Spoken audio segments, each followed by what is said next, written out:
الرجيم الرحيم اللهم صل على سيدنا ومولانا محمد وعلى آل سيدنا محمد ودواء بعدد كل علة وشفاء.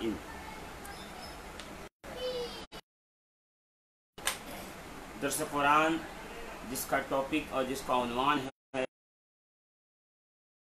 آج ہم اس قسط میں یہاں بعدد کل داء و دواء و بعدد کل علت و شفاء. اللہم صل علی سیدنا محمد وعلی آل سیدنا محمد بعدد کل داء و دواء و بعدد کل علت و شفاء. قرآن مقدس کے سورہ بقرہ سے انشاءاللہ العزیز ہم اس کو نیٹ ورک کا تھوڑا ایشو تھا، وہ میں نے وائی فائی سے کنیکٹ کرنا بھول گیا تھا، اس لیے بار بار وہ ریکنیکٹ ہو رہا تھا. اب الحمدللہ عز و جل کنیکٹ ہو گیا ہے. اب بے فکر رہیں انشاءاللہ العزیز، گفتگو ہماری چلتی رہے گی. قرآن مقدس اللہ رب العزت ارشاد فرما رہا ہے الف لام میم، جس کے حقیقی معنی اللہ کو معلوم. امام جعفر صادق سے روایت بھی ہے ہمارے پاس کہ الف سے کیا مراد ہے، لام سے کیا مراد ہے، فا میم سے کیا مراد ہے. تو ہم اس کی بحث میں نہیں پڑھنا چاہتے. ہم صرف اور صرف قرآن مقدس کی ان آیتوں کو دیکھیں گے جن آیات میں اہل بیت اطہار کے فضائل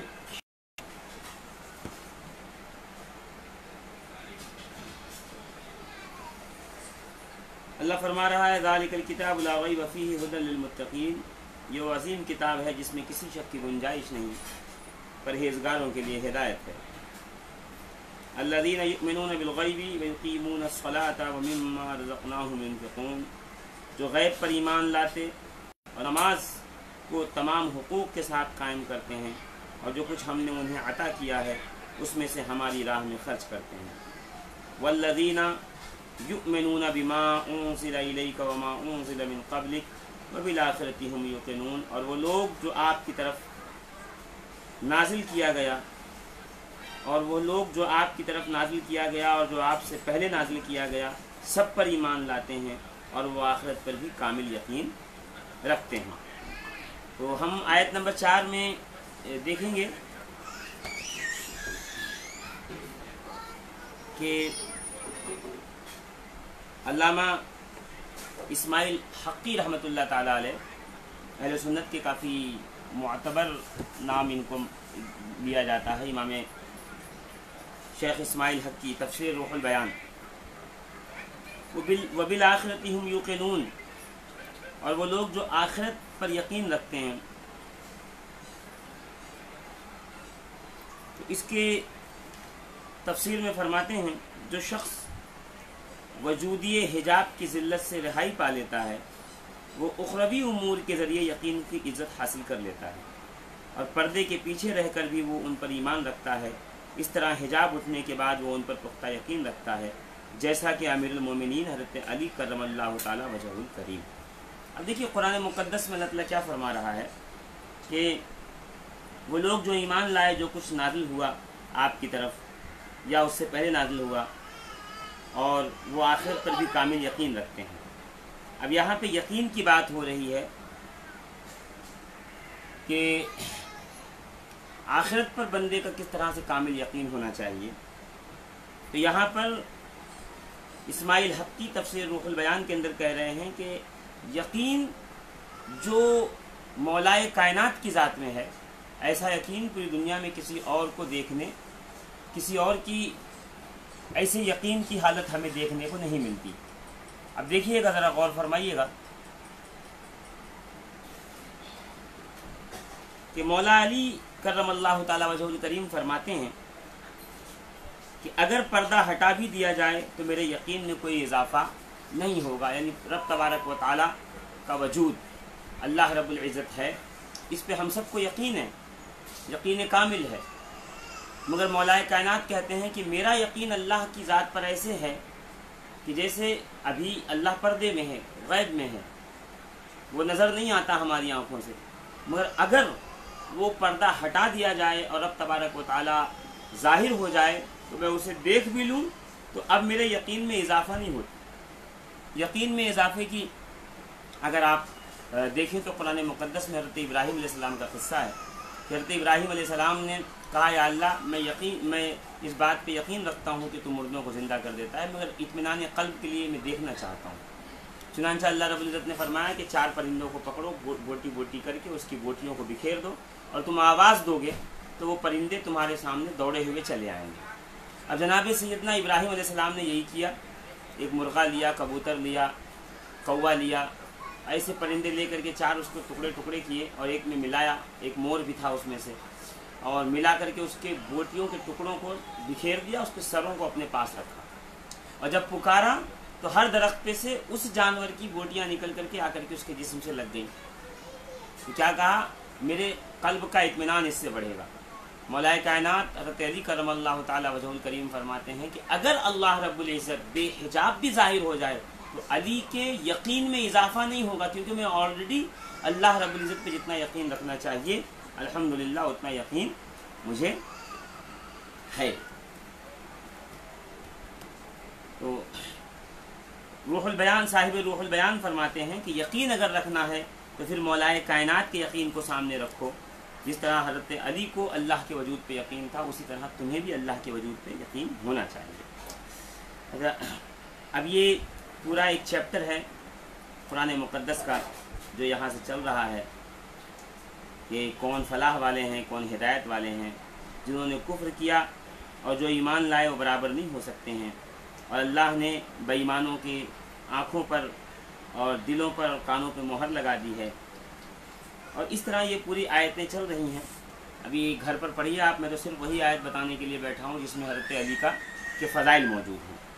آیت نمبر 14 اللہ تعالیٰ ارشاد فرما رہا وَإِذَا لَقُوا الَّذِينَ آمَنُوا قَالُوا آمَنَّا وَإِذَا خَلَوْا إِلَىٰ شَيَاطِينِهِمْ قَالُوا إِنَّ مَعَكُمْ إِنَّمَا نَحْنُ مُسْتَهْزِئُونَ۔ اور جب منافق اہل ایمان سے ملتے تھے تو وہ کہتے تھے ہم تو ایمان لائے، اور جب اپنے شیطانوں سے دوستوں سے تنہائی میں ملتے تھے بے ایمانوں سے قَالُوا إِنَّ مَعَكُمْ، کہتے تھے ہم تو تمہارے ساتھ ہی ہیں، انما نحن مستہزئون، ہم تو مسلمانوں سے صرف استہزاء کرتے ہیں، ان کا مذاق اڑاتے ہیں، ان کو بیوقوف بناتے ہیں۔ یہ منافقین کی صورت ہے جو قرآن مقدس کے پہلے پارے کے 14ویں کیا کہتے ہیں آیت کے اندر اللہ رب العزت نے ہمارے سامنے ظاہر فرما دیا۔ آئیے اس کی تفصیل تھوڑی سی دیکھتے ہیں۔ یہ ہے ابو بکر احمد بن موسیٰ ابن مردویہ، امام اصفہانی 410 ہجری متوفہ، فرماتے ہیں حضرت ابن عباس سے منقول ہے کہ عبداللہ بن ابی رأس المنافقین جسے کہا جاتا ہے اور اس کے کچھ ساتھی نکلے، تو ان میں سے ایک شخص نے رسول اللہ صلی اللہ تعالی وسلم کے صحابی سے ملاقات کی، تو عبداللہ بن ابی نے اپنے ساتھی سے کہا انظروا کیف ارد ہؤلاء السفہاء عنکم، کہ دیکھو یہ بیوقوف کس طرح سے تمہاری عزت کرتے ہیں اور تمہیں جو ہے تعظیم کرتے ہیں اور تمہارا جو ہے خیال رکھتے ہیں اور تمہارے لیے اٹھ کر کھڑے ہوتے ہیں۔ تو رسول اللہ صلی اللہ تعالی وسلم نے حضرت علی کا ہاتھ پکڑا اور کہا مرحبا یا ابن عم رسول اللہ، کہ مرحبا اے میرے چچا کے بیٹے اور میرے بھائی اور بنی ہاشم کے سردار، کہ اللہ نے مجھے تنہا نہیں چھوڑا۔ اب میں روایت پڑھ لوں تو اس پہ تبصرہ کروں، وہ پوری روایت جو ہے وہ عربی میں ہے، میں چاہ رہا ہوں کہ اس کا جو ہے متن نہیں پڑھ کے صرف آپ کو ترجمہ سناؤں۔ تب علی مرتضیٰ نے کہا اے عبداللہ ابن ابی، اللہ سے ڈر اور منافقت نہ کر، اے اللہ کی مخلوق میں سب سے زیادہ شریر۔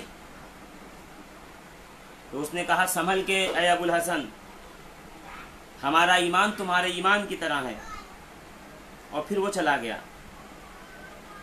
تو ابن ابی نے اپنے ساتھیوں سے کہا کہ میں نے ایسا کیا تو تم کو کیسا لگا؟ تو وہ اسے خیر کی جو ہے وہ گفتگو کرنے لگی کہ تم نے اچھا کیا۔ اسی لمحہ رسول اللہ پہ آیت نازل ہوئی وَإِذَا لَقُوا الَّذِينَ آمَنُوا قَالُوا آمَنَّا وَإِذَا خَلَوْا إِلَىٰ شَيَاطِينِهِمْ قَالُوا إِنَّ مَعَكُمْ إِنَّمَا نَحْنُ مُسْتَهْزِئُونَ۔ اب دیکھیے ابن مردویہ کی روایت ہے کہ عبداللہ بن ابی جو راس المنافقین ہے وہ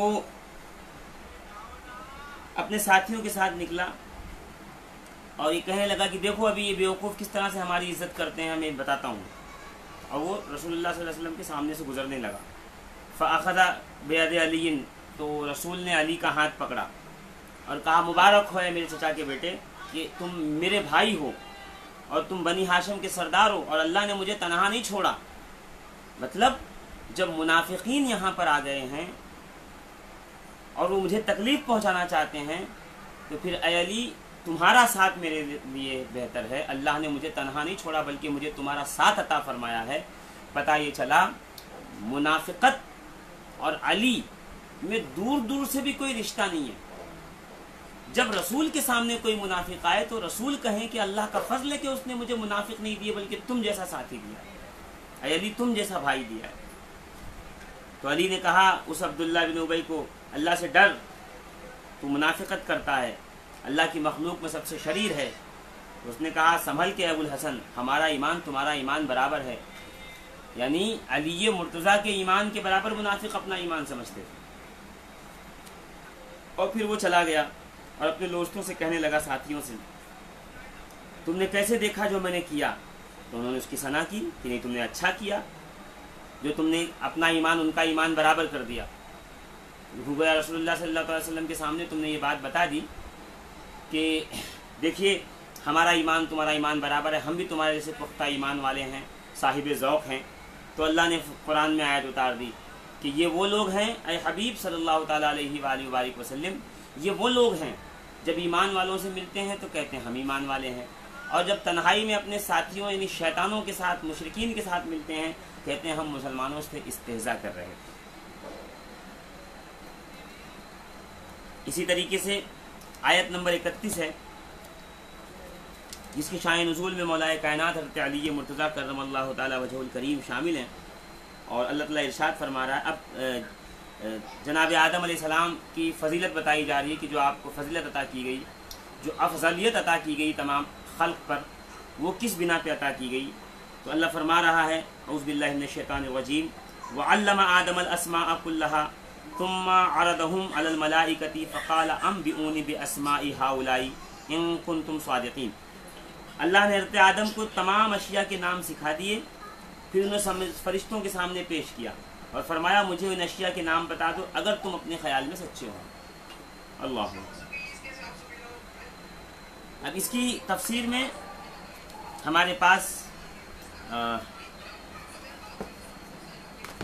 صفحہ نمبر 124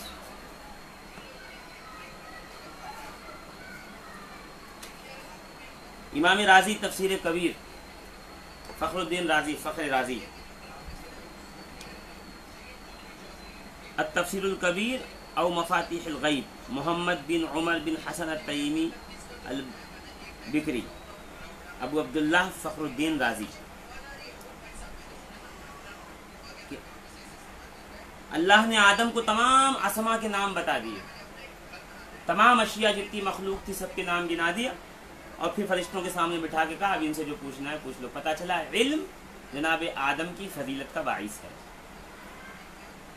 اللہ رب العزت نے یہ نہیں کہا کہ دیکھو فرشتوں نے ان کو کتنا خوبصورت بنایا ہے، کتنا طاقتور بنایا ہے، ان کو ہم نے عقل کی دولت دی ہے اور یہ دیا ہے وہ دیا، نہیں۔ اللہ رب العزت نے فرمایا کہ میں انہیں اسماء کے نام بتا رہا ہوں، اب تم جو ہے ان سے پوچھو جو پوچھنا چاہتے ہو، اس لیے کیونکہ علم ہی سب سے بڑی دولت ہے۔ اب اس کے امام فخر الدین رازی فرماتے ہیں کہ ایک اعرابی حسین بن علی کے پاس آیا، دیہاتی، سلام کے بعد ان کے سامنے اپنی حاجت پیش کی کہ میں اس کام کے لیے آیا ہوں، اور کہا کہ آپ کے نانا جان کو میں نے یہ فرماتے سنا ہے۔ وہ اعرابی کہتا ہے کہ آپ کے نانا جان یہ کہتے تھے جب تم اپنی ضرورت کے لیے کسی سے کہو تو 4 لوگوں میں سے کسی ایک سے کہو. یعنی جب تمہیں کوئی ضرورت ہو، محتاجی ہو، تو سب کو نہ کہیو کہ میری ضرورت پوری کر دو، نہیں، بلکہ کیا کرو، تم ان 4 میں سے کسی ایک کو کہو. اب وہ بتا رہے ہو 4 کون کون سے ہیں. شریف عربی النسل سے، جو عربی نسل بھی ہو اور شریف بھی ہو، صرف عربی نسل نہ ہو. کریم مالک سے، حامل قرآن سے یا روشن چہرے والے سے، یعنی جو قرآن کا علم رکھتا ہے، حافظ جی لوگوں سے نہیں، جو قرآن کا علم رکھتا ہے اس سے، جو روشن چہرے والا ہے اس سے، یا اپنے ایسے مالک سے کہو جو کریم ہو، جو لوگوں کو دیتا ہو، عطا کرتا ہو، یا تو عربی النسل شریف آدمی سے کہو. ان 4 کے علاوہ کسی اور سے سوال مت کرنا. تو اب عرابی کہتا ہے کہ میں نے آپ سے کیوں سوال کیا، اس کی میں آپ کو وجہ بتا رہا ہوں.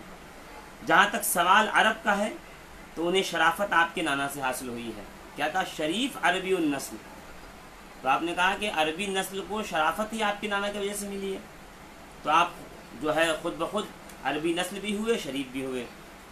کرم کا آغاز آپ لوگوں سے ہوتا ہے، کریم مالک سے کہو کہ اے اہل بیت، کرم کا آغاز تو آپ کے در سے ہوتا ہے. آپ کی والدہ کی چادر جو ہے وہ کسی کے لیے بازار میں بکنے کو آ گئی، آپ کے گھر سے کبھی فقیر واپس نہیں لوٹا، آپ بھوکے رہ کر کے لوگوں کو کھلا دیتے ہیں. تو کرم کا آغاز تو آپ کی دہلیز سے ہوتا ہے. قرآن آپ کے گھر میں نازل ہوا ہے، تو حامل قرآن سے کہوں تو میں آپ سے ہی کہہ رہا ہوں، کیونکہ قرآن بھی آپ کے گھر. اب کیا کہا؟ 4 خوبیوں میں سے کسی ایک بھی خوبی جس کے پاس ہوگی اس کو کہنا. الحسین تم میں تو 4 خوبی موجود ہے. اور اس کے بعد کیا کہا؟ اور روشن چہرے سے متعلق میں نے رسول اللہ کو یہ فرماتے سنا ہے، جب تمہارے اندر مجھے دیکھنے کی خواہش ہو تو تم حسن و حسین کو دیکھ لیا کرو. اب آپ اگر رسول اللہ کی تصویر ہیں تو آپ سے زیادہ روشن چہرے والا دنیا میں اور کون ہو سکتا ہے؟ اس عرابی کی یہ باتیں سن کر امام حسین مسکرائے اور اس سے پوچھا تمہاری حاجت کیا ہے؟ اس نے اپنی ضرورت زمین پر لکھ کر بتا دی کہ یہ میری حاجت ہے، جو بھی اس نے درہم دینار بتائے ہوں گے. حسین نے کہا میں نے اپنے والد علی کو فرماتے ہوئے سنا ہے، ہر شخص کی قیمت کا اندازہ اس کے اچھے جوابات سے کرو، اور میں نے اپنے نانا سے سنا ہے بھلائی علم اور معرفت کے بقدر کرنی چاہیے. اب مولائے کائنات کے صاحبزادے حضرت امام حسین کیا فرما رہے ہیں کہ اب ایک قول میرے بابا کا ہے کہ انسان کو کتنا دے سکتے ہو نہیں دے سکتے ہو، یہ بھی بہت مسئلہ ہے.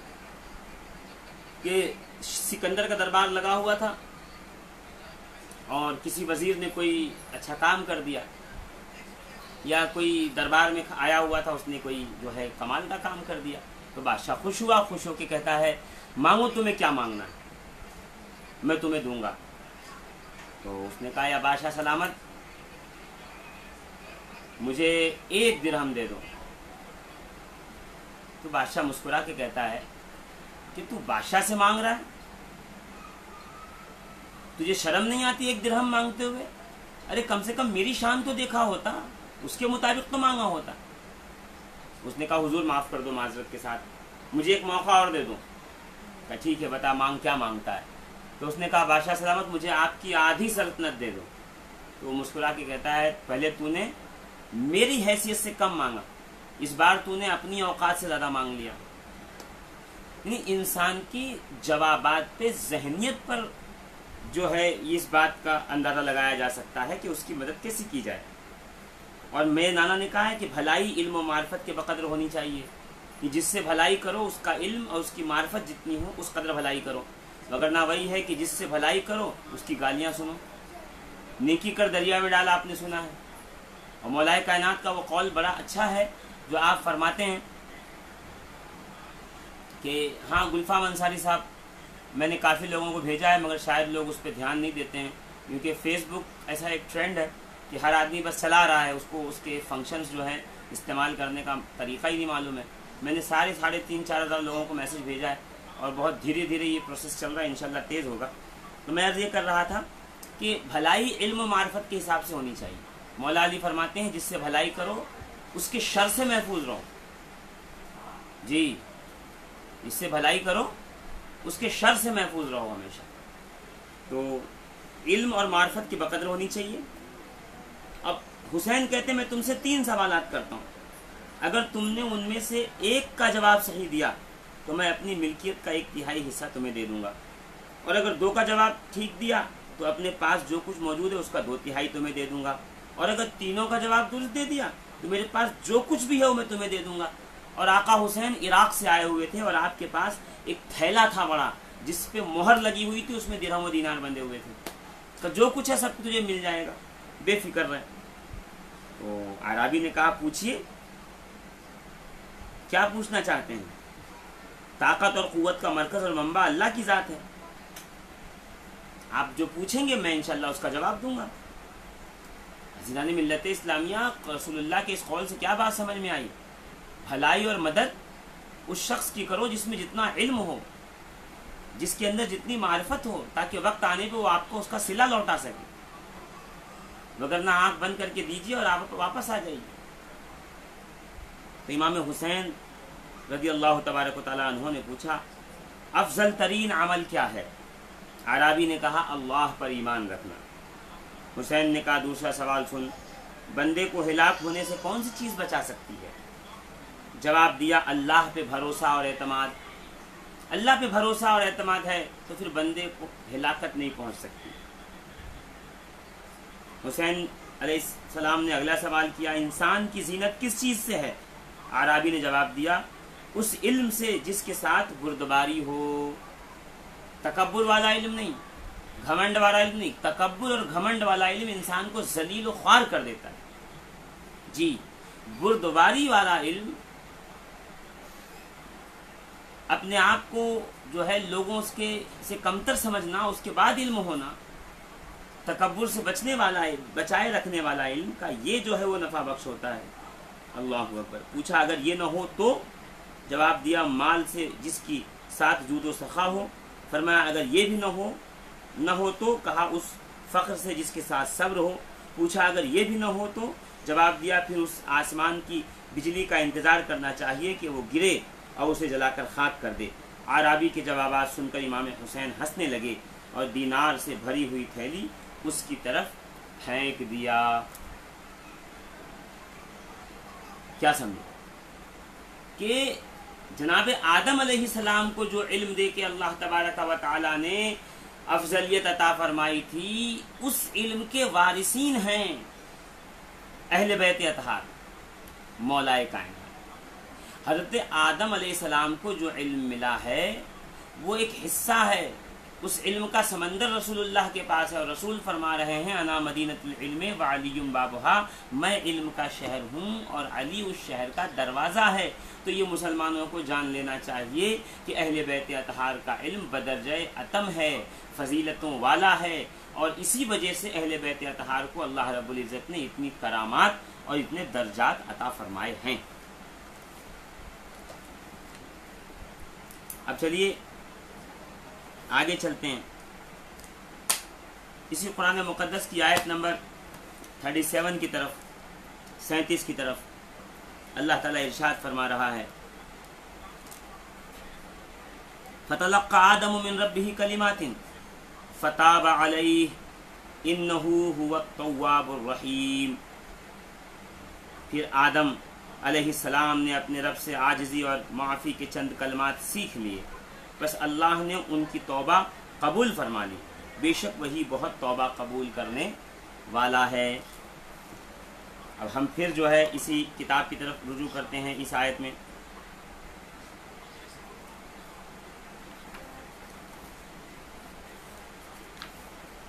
کہ اللہ رب العزت اس آیت کے تحت علامہ جلال الدین سیوطی متوفہ 911 صدی ہجری، تفسیر کا نام ہے الدر المنثور، کہ جب آدم علیہ السلام جنت میں تھے تو آپ کو سب کو پتہ ہے کہ ابلیس نے کیسے ہیلے بہانے کر کے جناب آدم علیہ السلام کو جنت سے باہر کروا دیا، اور وہ اس میں کامیاب ہو گیا۔ جناب آدم دنیا میں تشریف لائے تو جناب حوا اور آدم بہت دور دور تھے، اور اس قدر روئے اور پھر ایک دن اللہ رب العزت نے ان کے اس رونے پر ان کے دل پر ایک کلام نازل کیا، فتلقى آدم من ربه کلمات، حضرت آدم کے دل پہ ایک کلام القا کیا گیا، ڈالا گیا، اللہ رب العزت کی طرف سے یہ کلام لایا گیا، تو وہ کلمات پڑھ کر کے جناب آدم علیہ السلام نے توبہ کی تو اللہ نے توبہ قبول فرما لی۔ اب سنیے جلال الدین سیوطی کیا فرماتے ہیں، اور اس کے حدیث لا رہے ہیں، اس پہ مسند الفردوس میں روایت ہے اس سے کہ حضرت علی فرماتے ہیں میں نے نبی اکرم صلی اللہ علیہ وسلم کا ایک قول سنا کہ میں نے حضرت نبی کریم صلی اللہ علیہ وسلم سے پوچھا فتلقى آدم من ربه کلمات فتاب علیہ، تو وہ کون سے کلمات ہیں جو اللہ رب العزت نے آدم کو سکھائے، ان کے دل پہ ڈالے؟ اللہ نے آدم کو ہندوستان میں، حوا کو جدہ میں، ابلیس کو بیسان میں اور سانپ کو اصبہان میں اتارا۔ اس وقت سانپ کے اونٹ جیسے پیر تھے، آدم ہندوستان میں 100 سال تک اپنی غلطی پر روتے رہے، پھر اللہ نے ان کے پاس جبریل کو بھیجا اور کہلوایا کہ میں نے تمہیں فرشتوں سے سجدہ نہیں کرایا، اور کیا میں نے اپنی ایک بندی حوا سے آپ کا نکاح نہیں کیا؟ آدم نے جواب دیا کیوں نہیں؟ جبریل نے پوچھا پھر رونے کی کیا وجہ ہے؟ آدم نے جواب دیا بھلا میں کیوں نہ آنسو بہاؤں جبکہ مجھے رحمان کے پڑوس سے نکال دیا گیا، یعنی جنت سے نکال دیا گیا۔ جبریل نے کہا ان کلمات کا ورد کرو، اللہ آپ کی توبہ کو قبول کر لے گا۔ صحابہ نے پوچھا یا رسول اللہ وہ کلمات کون ہیں جس سے جناب آدم کی خطا معاف ہوئی تھی؟ تو رسول اللہ نے فرمایا وہ کلمات یہ ہیں، اللہم انی اسألک بحق محمد و آل محمد سبحانک لا الہ الا انت عملت السوء وظلمت نفسی فاغفر لی انک انت الغفور الرحیم۔ اے اللہ میں تجھ سے محمد اور آل محمد کے وسیلے سے دعا کرتا ہوں، تو ہر عیب سے پاک ہے، تیرے سوا کوئی معبود نہیں، میں نے خطا کی ہے اور اپنے نفس پر ظلم کیا ہے، تو مجھے بخش دے، بے شک تو ہی بخشنے والا اور رحم فرمانے والا ہے۔ اچھا اب ابن عباس سے بھی ایک روایت ہے کہ ہم نے رسول اللہ صلی اللہ تعالی علیہ وسلم سے پوچھا کہ وہ کون سے کلمات تھے جو آدم علیہ السلام کے دل پہ اتارے گئے، وہ آپ ہمیں بتا دیجیے، وہ کلمات ہمیں سکھا دیجئے جو حضرت آدم کے دل پہ اتارے گئے اور اللہ نے ان کی توبہ قبول کی۔ تو رسول اللہ صلی اللہ علیہ وسلم نے فرمایا آدم نے اللہ سے محمد، علی، فاطمہ، حسن اور حسین کے ذریعے سے دعا مانگی کہ اللہ میری توبہ قبول کر لے، تو اللہ نے ان کی توبہ قبول فرما لی۔ جلال الدین سیوطی نے لکھا کہ عالم ارواح سے نکل کر جناب آدم جب جنت کے مکین ہوئے اور آپ کا جسم ظاہری بنا، خلق کیا گیا، جنت میں تھے، باہر آئے، ہزاروں سال روتے رہے اور بعض روایت میں ہے سینکڑوں سال روتے رہے، تو جناب جبریل امین نے آ کر کے جو کلمات سکھائے وہ کلمات کون تھے؟ جناب پنجتن پاک کا وسیلہ تھا۔ اسی لیے ہم کہتے ہیں نا لی خمسۃ نطفی بہا حر الوباء الحاطمہ المصطفیٰ والمرتضیٰ وابناہما والفاطمہ، اور اسی لیے سرکار وارث پاک کے ایک غلام نے پکار کر کہا تھا بیدم یہی تو 5 ہیں مقصود کائنات، خیر النساء حسین و حسن مصطفیٰ علی۔ اب ہم اگلی آیت کی طرف بڑھتے ہیں، آیت نمبر 43 اللہ تعالیٰ ارشاد فرما رہا ہے وَأَقِيمُوا الصَّلَاةَ وَآتُوا الزَّكَاةَ وَارْكَعُوا مَعَ الرَّاكِعِينَ، نماز قائم رکھو، زکوٰۃ دیا کرو اور رکوع کرنے والوں کے ساتھ مل کر رکوع کیا کرو۔ یہ آپ نے بہت بار سنا ہوگا۔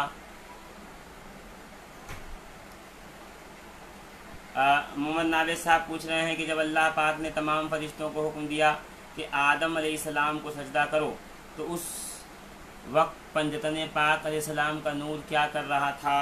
واللہ عالم بالصواب، اس کے تعلق سے ہمیں روایت تو نہیں ملتی، مگر ہاں اتنی سی بات ضرور ملتی ہے کہ اللہ کے رسول صلی اللہ تعالیٰ علیہ وسلم کی حدیث پاک ہے، احمد ابن حنبل نے نقل کیا اور اس کے بہت سے شواہد بھی ہیں صحیح، اس پہ جرح بھی علماء نے کی ہے، وہ انشاءاللہ کبھی گفتگو ہوگی، مگر روایت اس طرح ہے کہ انا وعلی من نور واحد، میں اور علی ایک ہی نور سے تھے۔ ظاہر سی بات ہے جب عالم نور میں تھے تو اللہ رب العزت کی حمد و ثنا کر رہے ہوں گے، اللہ رب العزت کی تعریف و توصیف کر رہے ہوں گے۔ اب یہ آیت کے واقعیم الصلاۃ وآتوا الزکاۃ وارکعوا مع الراکعین، نماز قائم کرو، زکوٰۃ ادا کرو اور رکوع کرنے والوں کے ساتھ رکوع کرو۔ اب آئیے تھوڑی اس کی تفسیر بھی ہم جو ہے وہ دیکھ لیں۔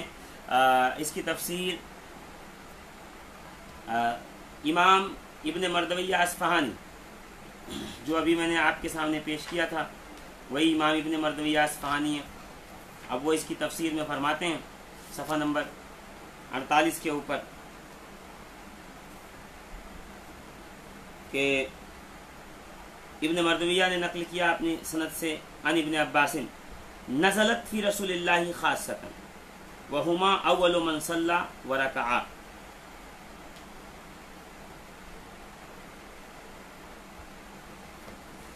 حضرت ابن مردویہ ابن عباس سے نقل کرتے ہیں کہ رسول اللہ کے شان میں خاص نازل ہوئی ہے. اور یاد رہے کہ وہ دو لوگ ہیں جنہوں نے سب سے پہلے نماز پڑھی اور سب سے پہلے رکوع کیا. اب آیت کیا ہے؟ نماز پڑھو، زکوٰۃ دو اور رکوع کرو رکوع کرنے والوں کے ساتھ. تو امام ابن مردویہ فرما رہے ہیں کہ عبداللہ ابن عباس نے کہا کہ یہ آیت تو خاص رسول کے لیے نازل ہوئی ہے کہ رسول کے ساتھ ہو جاؤ، مگر یاد رکھنا کہ رسول اللہ جب سے نماز پڑھ رہے ہیں تب سے ہی علی مرتضیٰ بھی نماز پڑھ رہے ہیں. اور خود علی مرتضیٰ نے فرمایا کہ میں نے نماز فرض ہونے سے 7 سال پہلے نماز ادا کی ہے. نماز تو رسول اللہ صلی اللہ تعالیٰ علیہ وسلم شب معراج تشریف لے جائیں گے، وہ معراج جس کا ذکر قرآن میں ہے، براق پہ بیٹھ کر تو وہاں سے اللہ رب العزت کی بارگاہ سے ملے گا تحفہ. وہ تحفہ آئے گا، پھر نماز فرض ہوگی، پھر نماز قائم ہوگی. مگر علی کہتے ہیں کہ نماز کا تحفہ ملنے سے پہلے بھی علی نماز پڑھ رہا تھا. تو میں کہوں یا علی جب نماز فرض نہیں تھی تو آپ کیا پڑھتے تھے؟ کون سی نماز تھی؟ تو شاید آواز یہ آئے کہ تم پڑھتے ہو وہ نماز فرض ہے، میں جو پڑھتا تھا وہ نماز محبت تھی جو اللہ رب العزت کی رضا کے لیے پڑھا کرتا تھا. تو ورکعوا مع الراکعین سے مراد رسول بھی ہیں اور علی مرتضیٰ بھی ہیں، کیونکہ رکوع کرنے والوں میں یہ دو نفوسان قدسیہ سب سے پہلے ہیں. اور اس پہ روایتیں ملتی ہیں. تاریخ ابن اسحاق کی روایت ہے اور ابن ہشام کی روایت ہے کہ ہم نے دیکھا کہ رسول اللہ صلی اللہ تعالیٰ علیہ وسلم مکے میں آئے اور آپ کے پیچھے پیچھے ایک خاتون آئی اور ایک بچہ آیا اور ایک غلام آیا اور انہوں نے نماز ادا کی. خاتون کون تھی؟ سیدہ خدیجہ الکبریٰ. بچہ کون تھا؟ علی مرتضیٰ. غلام کون تھے؟ زید.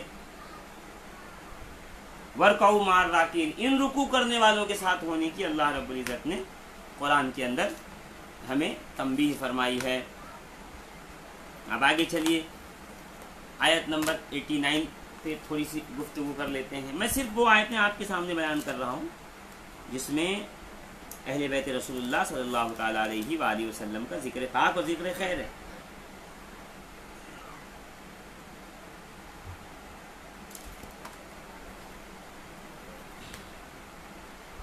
(252) صفحہ نمبر 252.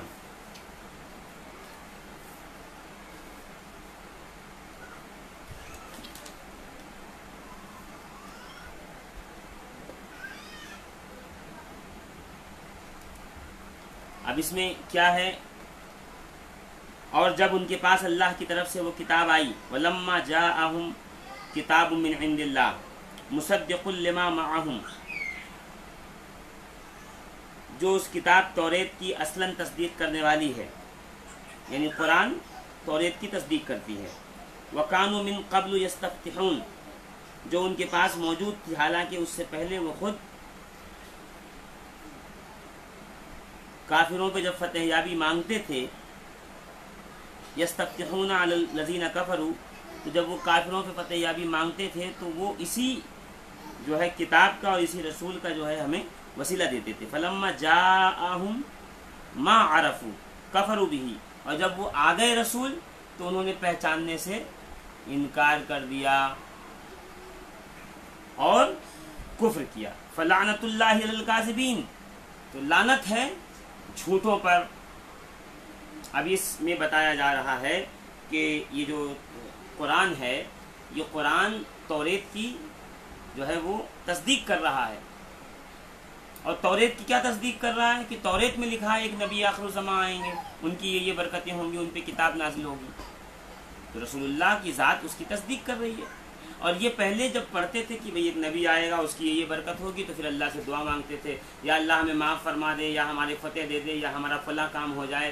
اس نبی رحمت صلی اللہ تعالیٰ علیہ وسلم کے وسیلے سے جو اگلی امتوں میں نبی بن کے آئے گا تو ولادت سے پہلے تو وسیلے دیا کرتے تھے، اور جب دنیا میں آ گئے سرکار صلی اللہ علیہ وآلہ وسلم تو پھر پہچاننے سے انکار کر رہے ہیں، کفر کر رہے ہیں. اب یہ جو نہیں پہچان رہے ہیں، جن کی شان بیان کرتے تھے پھر پہچان نہیں رہے، ان کو پہچاننے سے انکار کر رہے ہیں. اب اس جرم کی سزا کیا ہے؟ اللہ فرما رہا ہے کہ جو جس کی عظمت کو جانے اس کے بعد بھی نہ پہچانے اور انکار کرے، فلعنت اللہ علی الکاذبین، تو پس جان لو اللہ کی لعنت ہے. فلعنت اللہ علی الکافرین، تو اللہ کی لعنت ہے انکار کرنے والوں پر، منکروں پر. اب اس آیت کے تحت حضرت علامہ اسماعیل حقی روح البیان میں کہتے ہیں کافروں پر یعنی انکار کرنے والوں پہ عظمت جاننا، عظمت جان کر اس کو قبول نہ کرنا اور اس کا انکار کرنا، ایسے انکار کرنے والوں پہ اللہ کی لعنت ہے. سیدہ خدیجۃ الکبریٰ بھی اس میں شامل ہیں بے شک، مگر روایت میں صرف رسول اور علی کا نام آیا ہے کیونکہ سب سے پہلے نمازیوں میں سے آپ دونوں ہیں. تو مفسر کہتے ہیں کہ لعنت کا مستحق بنانے والی چیزیں 3 ہیں. اسی وجہ سے بعض لوگ کہتے ہیں کہ یزید پہ لعنت کرنا جائز ہے کیونکہ اس کا کفر مشہور تھا، اس کی برائیاں زبان زد و خاص عام تھی. اس کے کفر کی ایک وجہ یہ بھی ہے کہ اس نے حسین کو قتل کرنے کا حکم دیا تھا، اور شراب کے سلسلے میں وہ یہ کہا کرتا تھا کہ اگر شراب دین محمدی میں حرام ہے تو خذھا علی دین المسیح ابن مریم، تو تم عیسائی ہو کر کے شراب پی لو، دین مسیح ابن مریم پہ شراب پیو. یہ یزید کے اشعار ہیں.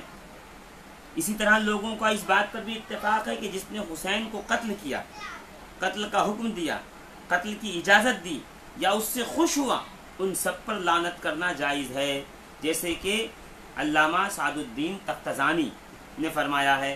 صحیح بات یہ ہے کہ اگر یزید قتل حسین سے راضی تھا، اس نے خوشی ظاہر کی تھی اور نبی اکرم کے اہل بیت کی اہانت کی تھی، جیسا کہ معنن متواترن روایت سے معلوم ہوتا ہے. اگرچہ اس کی تفصیلات خبر احاد میں پائی جاتی ہیں، ہم یزید کی حالت اور اس کے ایمان میں کوئی توقف نہیں کرتے. اللہ اس پر، اس کے اعوان و انصار پر، مددگاروں پر لعنت کرے.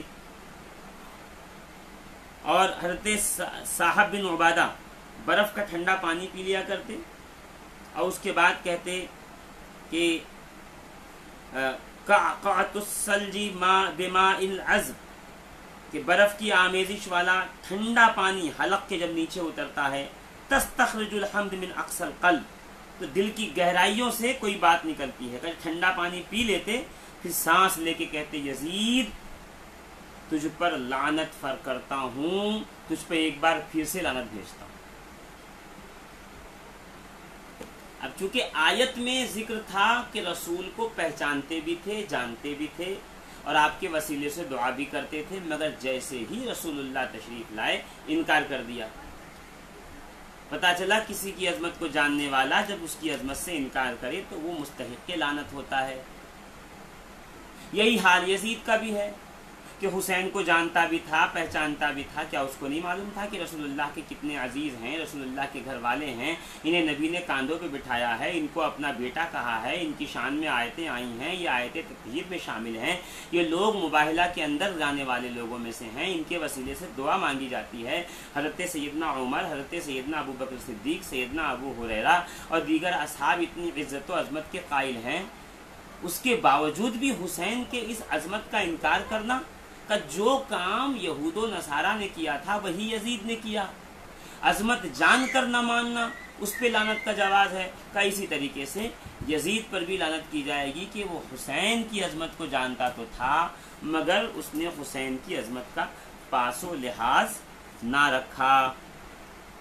اب آگے چلیے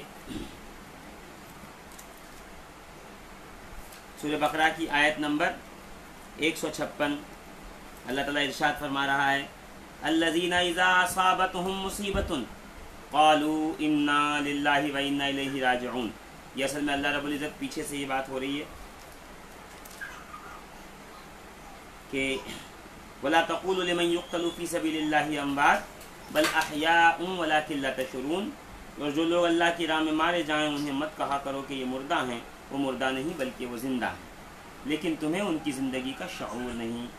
وَلَنَبْلُوَنَّكُمْ بِشَيْءٍ مِّنَ الْخَوْفِ وَالْجُوعِ وَنَقْصٍ مِّنَ الْأَمْوَالِ وَالْأَنفُسِ وَالثَّمَرَاتِ وَبَشِّرِ الصَّابِرِينَ، اور ہم ضرور بے ضرور تمہیں آزمائیں گے، یعنی آزمائش سے کوئی بچے گا نہیں، سب پہ آزمائش آئے گی، نیک پر بھی بد پر بھی، مالدار پہ بھی غریب پر بھی، کالے پہ بھی گورے پر بھی، بڑے عہدہ رکھنے والے پہ بھی کمتر کام کرنے والوں پہ بھی، اور ہم تمہیں ضرور بھی ضرور تمہیں آزمائیں گے، کچھ خوف سے، ڈر، جیسے آج کل ڈر ہے کورونا کا، تو یہ آزمائش ہے۔ کچھ لوگ کہہ رہے ہیں نہیں جی اللہ کا عذاب ہے، میں کہا رو مکل عقل کے مارو، اللہ کا عذاب آئے گا تو تھوڑی کوئی آئسولیشن سینٹر سے زندہ واپس آئے گا، اس کا عذاب جب آئے گا تو کسی کو بچنے کی سکت نہیں ہوگی، اس کا جب عذاب آئے گا تو لوگوں کو ختم کر کے فنا کر دے گا۔ یہ آزمائش ہے، خوف سے آزماتا ہے، بھوک سے، اور کچھ مال اور جانوں اور پھلوں کے نقصان سے، اور یہ سب کا سب اس وقت ہمارے ساتھ ہے، لوگ بھوکے بھی ہیں، خوف زدہ بھی ہیں،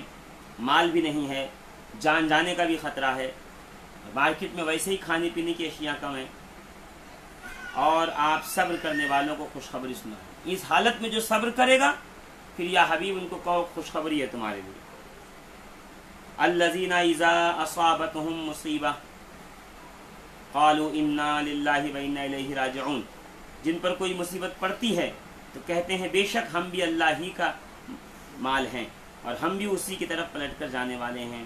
جب مصیبت آئے تو ہائے مصیبت، ارے کیا ہو گیا، نہیں، فوراً کہو انا للہ وانا الیہ راجعون۔ ہم لوگ اکثر یہ سوچتے ہیں شاید یہ کوئی مر جائے تو اس کے مرنے کے بعد ہی یہ دعا پڑھی جاتی ہے۔ کیا رضی الرحمان صاحب کچھ کہہ رہے ہیں کہ مفتی صاحب اگر امام حسین کے بارے میں یہ حکم ہے تو حضرت امام حسن کے قاتلوں پہ لعنت کرنا کیسا ہے؟ ہاں آپ پتہ لگا لیجئے قاتل کون ہے تو آپ لعنت کر سکتے ہیں، کوئی فرق نہیں ہے اس میں بالکل۔ اگر آپ کو یقین ہو جائے کہ فلاں شخص ہے امام حسین کا قاتل تو آپ لعنت کیجئے، کوئی دقت نہیں اس کے اندر۔ تو عزیزان محترم، عرض یہ کر رہا تھا کہ جب کوئی مصیبت آئے تو انا للہ و انا الیہ راجعون کہیے۔ ہم لوگ سوچتے ہیں شاید مرنے پہ کہا جاتا، نہیں، بخار ہو جائے، نقصان ہو جائے، جان کا، مال کا، کپڑوں کا، کاروبار کا، انا للہ کہیے۔ یہاں تک کہ علماء کہتے ہیں جب آپ نوٹ گن کر کے کسی کو دو تو کہو انا للہ و انا الیہ راجعون، تو اللہ تعالیٰ اپنی رحمت سے وہ تمہیں اس کا 7 گنا واپس لوٹا دے گا۔ جی، جب کوئی مصیبت پہنچے تو کہو بے شک ہم اللہ ہی کے لیے ہیں اور اسی کی طرف لوٹنے والے ہیں، تو ہمیں کس چیز کی مصیبت؟ جس نے پیدا کیا ہے وہ موت دے رہا ہے۔ اب آئیے اس آیت کے تحت تھوڑی سی تفسیر دیکھ لیں۔